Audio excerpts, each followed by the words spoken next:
It's kind of the unofficial season 4 finale of Locked On Boston Bruins. And on today's podcast, we're going to do a previously on. We're going to talk about where the Bruins are at the moment and leave you on a bit of a cliffhanger heading into the rest of the offseason and 2023-2024 regular season. Let's get into it on today's episode of Locked On Boston Bruins. You're Locked On Bruins, your daily podcast on the Boston Bruins. Part of the Locked On Podcast Network, your team every day.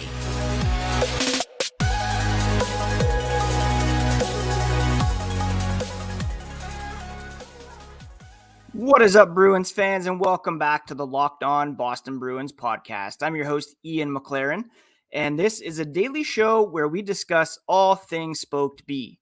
Today is Friday, July 21st, and I want to thank you so much for making Locked On Bruins part of your day every single day. The podcast is free and available on your favorite podcast app, as well as on YouTube. We are part of the Locked On Podcast Network, your team every single day, and please do smash that subscribe button if you have not already so that you never miss a thing.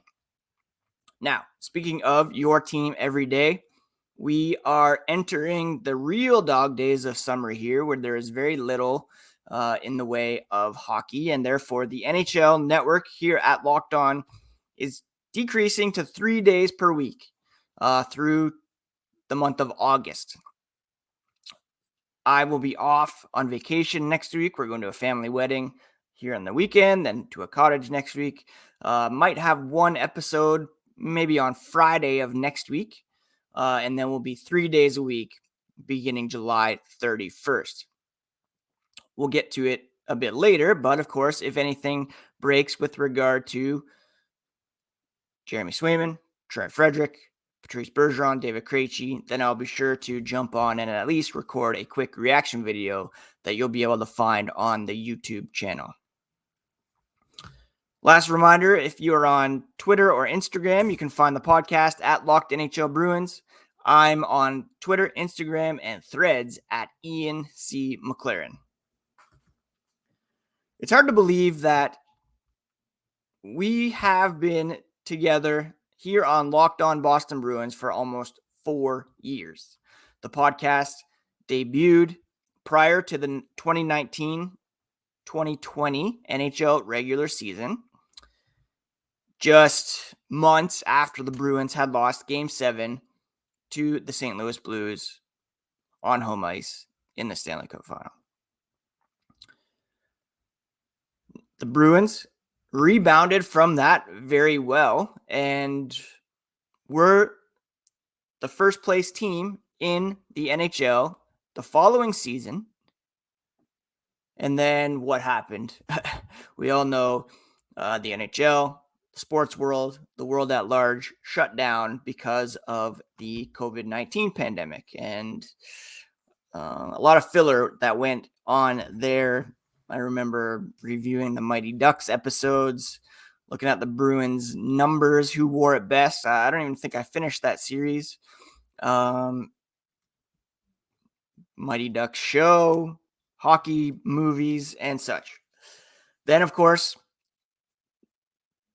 hockey came back in the bubble form.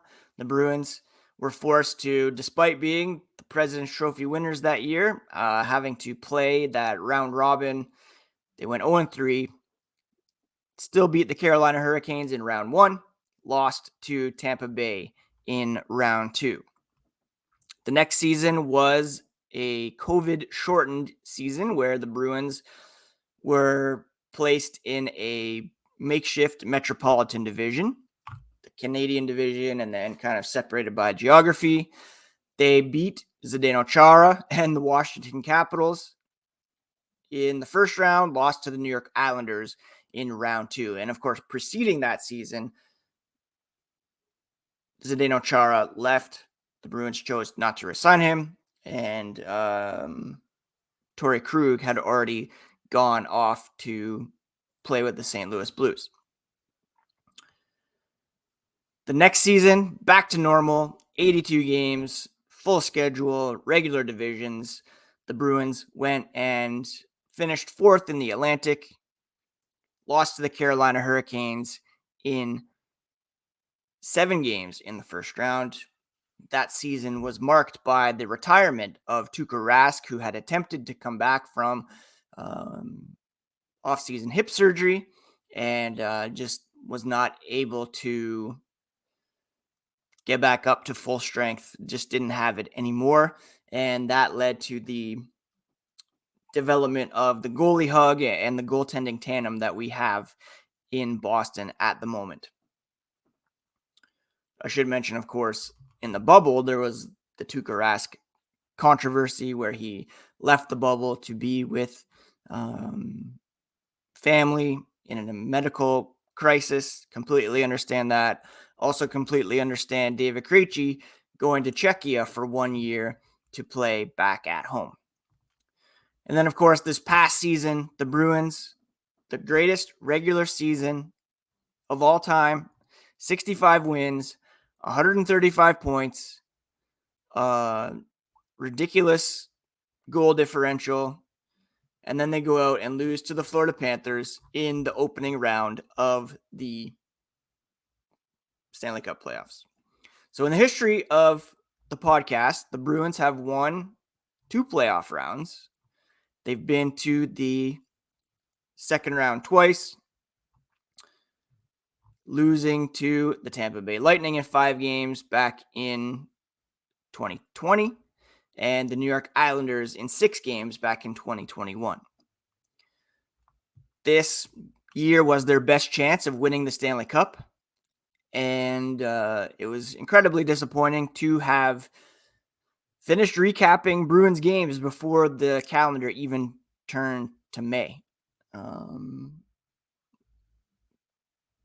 Game 7, I missed the first bit because I was driving home with my son from a basketball game in Toronto. Got home. They were winning. Last minute, Florida tied it, and then we all know what happened in overtime. So they haven't been, the happiest days in Bruins history over the course of the podcast, but this past season was exhilarating.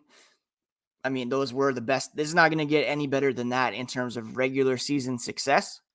I don't want to diminish that at all. It was so fun watching this team and covering them on a daily basis here through 2023-24. And I'm excited. I am excited about what comes next. A lot of you who've listened a long time will know that I'm typically a glass half full kind of guy when it comes to the Bruins. I've been following this team for 35 years. Not, on the same level as I am today, but as a fan for sure. Seen a lot, been through a lot. Stanley Cup final losses, major players leaving, injuries, coaching changes, general manager changes, captaincy changes. Always get excited about the start of a new season. And I believe, like I talked about on yesterday's podcast, that there's reason to believe the Bruins will still be good this coming season. And going to talk about the present state of the Bruins here in a moment, coming up after the break. All right, FanDuel is the official sports betting partner of Locked On and Major League Baseball. And right now, you can take your first swing at betting on Major League Baseball with FanDuel, and you'll get 10 times your first bet amount in bonus bets, up to $200. That's right, just bet $20 and you'll land $200 in bonus bets, win or lose.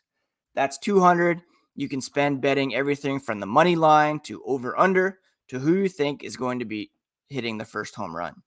All on an app that's safe, secure, and super easy to use. Plus, when you win, you get paid instantly. No better place to bet on MLB than FanDuel, America's #1 sportsbook. Sign up today. Visit FanDuel.com/lockedon to get up to $200 in bonus bets. That's FanDuel.com/lockedon. FanDuel, the official partner of Major League Baseball. Thank you so much once again for making Locked On Boston Bruins part of your day every single day. Like I said, we will be taking a bit of a break here for the next few days as I'm off on vacation. Planning to do a podcast next Friday, and that will be the mailbag that I had promised for today. There was a great question already sent in. If you have any more, please drop them in the YouTube comments. You can reply in Spotify now, and you can drop a message in my Twitter replies, on Threads, and Instagram, and I'll be sure to answer that next week. Also, hopefully, there will be some news with respect to Trent Frederic and Jeremy Swayman. Both of those guys are up for arbitration with hearings set pretty soon. Now, it's already begun. The schedule has already begun with Philip Kurashev having had his hearing yesterday. I believe Ilya Samsonov with the Toronto Maple Leafs is going today. Next Saturday, the 29th of July, is when Jeremy Swayman's hearing is set for. And Tuesday, August 1st, is when Trent Frederic will have his hearing. Now, clearly, that's the biggest storyline, or one of the biggest storylines remaining this offseason. Jeremy Swayman, of course, is a core Bruin and should be tending goal for this team for quite a few years yet. He has elite capabilities, has had a stellar start to his NHL career in tandem with other goaltenders. Hasn't really had a chance yet to be the number one guy for an extended period of time. And really, that doesn't happen so much in the NHL anymore. There's only a few circumstances where goalies start 60 something games per season. You think of Shesterkin in New York, Connor Hellebuck, Andrei Vasilevsky, these really elite goalies. Swayman posts numbers comparable to some of these guys, but splitting the workload with Linus Ullmark. Trent Frederic, I wouldn't necessarily call him a core Bruin going forward, but he did take big steps forward this past season, and it would be nice to have him stay in the mix, to be able to draft and develop your own talent. Much has been made of Boston's inability to draft well, and keeping Frederic around, I think, is important, and he's a fan favorite. I wasn't huge on him in previous seasons, but he really made some big steps forward. And like I've said before, it's up to him to show that he can do that without being under the tutelage of a Nick Foligno or sheltered by Thomas Nosek, that he can really step up and be a scoring third-line winger making positive contributions. The other big storyline, of course, is whether or not Patrice Bergeron and David Krejci will be back next season. I've said many times, and I believe this is the general sense, is that Bergeron will be back, but Krejci, not as convinced that that's going to happen. It's the centennial season coming up. There's some history there that these guys have been a part of, and it would be nice to see them take part in these festivities. Bergeron sticking around after winning the Selke and as captain during the centennial season, I think, is going to happen. So let's say Krejci's not coming back. That gives the Bruins about $6 million in cap space. You sign Frederic. You sign actually $5.42 million because they went out and signed Jesper Boqvist. So that amount of money to sign Swayman, Ullmark, Bergeron. If Bergeron comes back, it's obviously going to be bonus heavy. And The other two guys will likely have to accept lower bridge type deals unless it goes to arbitration. They're awarded more than what the Bruins can pay. Then they're going to have to figure some things out and maybe make a move off the blue line, which has remained largely intact because that's the strategy heading into next season.